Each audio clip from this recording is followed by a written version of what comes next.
चंद्रपूर जिल्ह्यात दिवसेंदिवस वाढत चाललेली वाघांची संख्या, त्यांना कमी पडत असलेला अधिवास आणि जंगलात होणारे अतिक्रमण यामुळे चंद्रपूर जिल्ह्यात मानव वन्यजीव संघर्ष शिगेला पोहोचला आहे।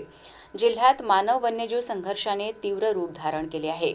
2021 ते 2024 या 4 वर्षांच्या काळात तब्बल 59 वाघ आणि 39 बिबट्यांचा मृत्यू झाला असून 146 नागरिकांनीही जीव गमावला।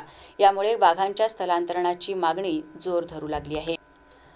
व्याघ्र दर्शनासाठी प्रसिद्ध ताडोबा अंधारी व्याघ्र प्रकल्प आहे।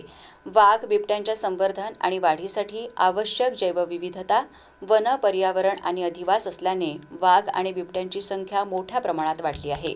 येथील जंगल मध्यचांदा वनविभाग, चंद्रपूर वनविभाग, ब्रह्मपुरी वनविभाग आणि वनविकास महामंडळ अशा 4 विभागात विभागले आहे। ब्रह्मपुरी वनविभागात सर्वाधिक वाघ आहेत, त्यामुळे या वनक्षेत्रात मानव वन्यजीव संघर्ष अधिक तीव्र आहे। जिल्ह्यात 2021 ते 2024 या 3 वर्षांच्या काळात तब्बल 59 वाघ आणि 39 बिबट्यांचा मृत्यू झाला असून 146 नागरिकांनाही जीव गमवावा लागला आहे।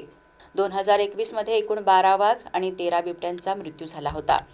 2022 मध्ये 12 वाघ आणि 7 बिबट्यांचा मृत्यू झाला।